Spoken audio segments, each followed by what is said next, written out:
Channel 8 I-Team has been looking into some of these secrets of underground Nevada, and George Knapp is here with the story. I don't know how you found time to do this, George, but...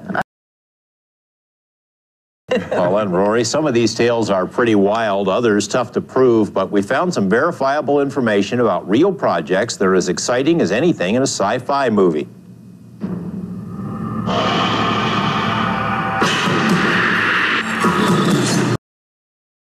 I don't understand where this all for something like this. On the big screen and in Nevada folklore, the granddaddy of all underground secrets is, of course, Area 51, where a vast subterranean complex supposedly plunges deep into the Earth's crust, hiding flying saucers and all manner of deadly technology. Tales of underground terror are as old as trolls or goblins or Satan himself. The new repository for folk tales, the Internet, has entire websites devoted to underground secrets. Supposed government maps detail a network of secret tunnels that stretch from Nevada to New Mexico and beyond. That's some tunnel. While it's easy to dismiss some of these ramblings, other stories aren't so quickly explained. In New Mexico, thousands of residents heard for years underground noises that came to be known as the Taos hum, an electronic signal whose source was never uncovered. In Nye County, residents say they've heard noises like an underground railroad. A vibration, a roaring vibration. Something underground? Yeah, because I don't know where it's coming from, but it sounds really weird. The proximity of Nye County to some well-known facilities points a finger of suspicion at the government, and with some justification. The government has been studying underground technologies for decades. Reports obtained through the Freedom of Information Act show that as far back as the 50s, the government planned to build large secret underground facilities for use by the military. Media reports show the Reagan administration spent up to $8 billion on such facilities. Diagrams from these documents also note Nevada was considered a primary location for underground activities. I know some of the things that are out there, George. I'm certainly aware of a lot of the dozens, probably hundreds of miles of tunnels and shafts that were... Whiteman is president of the American Underground Association. He also works as an engineer on the miles of tunnels being dug into Yucca Mountain by one of the world's largest tunneling rigs. But how many secrets are kept in underground Nevada? I couldn't guess what else might be out there. Certainly defense, the Department of Defense over the years has built a lot of underground facilities. The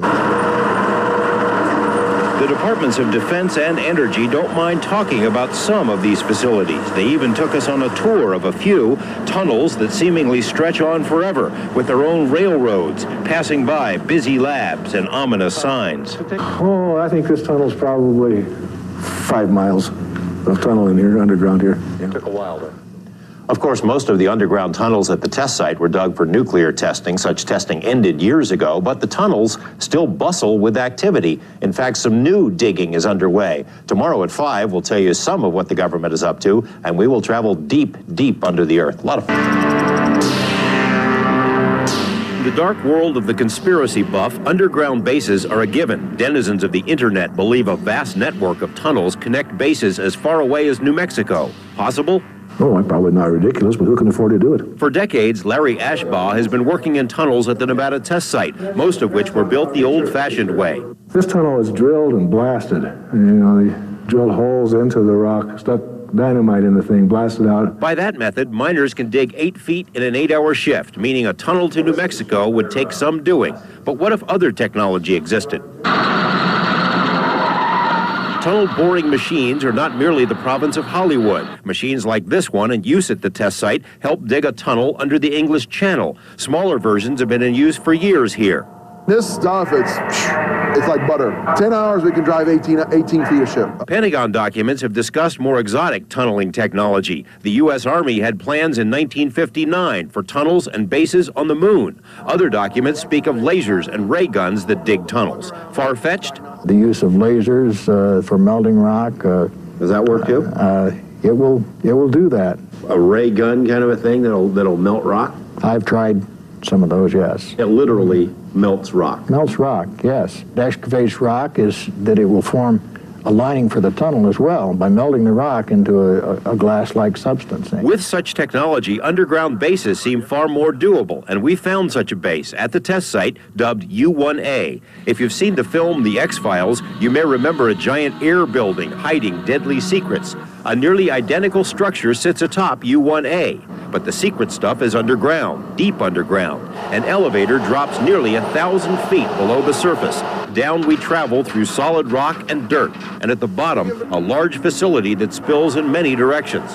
High-tech operations are conducted by dozens of technicians from national labs. In this room, scientists prepare for a subcritical explosion. Elsewhere, miners work to expand the facility. From above, you wouldn't even know it's here. We are doing state-of-the-art work here. This is as state-of-the-art as it gets. These are tools that we've brought in from the laboratories and have adapted them to the underground environment. Some of this work is classified, and personnel here admit there may be other, more secret underground operations that can't be discussed. What's for sure is that this far down, things can get spooky. Oh yeah, you hear the ground sometimes. Spooky? It talks to you. It talks to you? Yeah. Right? Does it get spooky? Sometimes. It all depends if you're alone or with somebody. There are no firm figures on how many miles of tunnels crisscross the Nevada test site. Most of the tunnels were dug for use in nuclear experiments, but have been converted to other programs, many of which remain classified. Put your head on, you can come with me. This tunnel has been the site of 8 tests. Today, it's where rookie miners learn the techniques of digging into rock and dirt. Not everybody, is cut out for work as a miner and underground, digging way down into the earth, are they? No, Lord, no. I think a lot of people get claustrophobia. Larry Ashbaugh heads the Nevada office of the Defense Threat Reduction Agency, formerly the Defense Nuclear Agency, a Pentagon outfit that does a lot of things no one can talk about.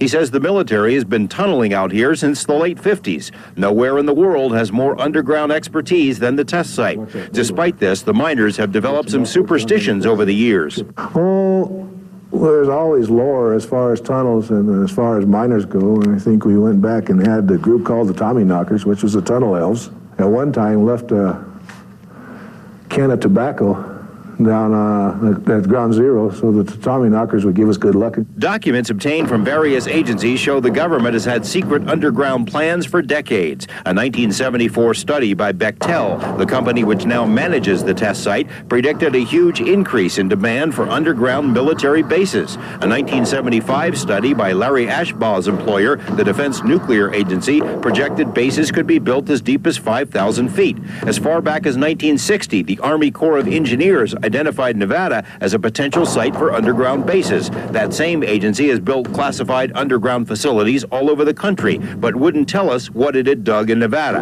And asked the Air Force if it really has a vast base under Area 51, as rumored. Its answer, what's Area 51? The so-called P tunnel at the test site is like a big tree with branches. Traveling by underground rail, we pass numerous work areas and facilities. It wouldn't be hard to get lost down here. The tunnel has its own power plant. Walk through a curtain, you're in a whole other tunnel.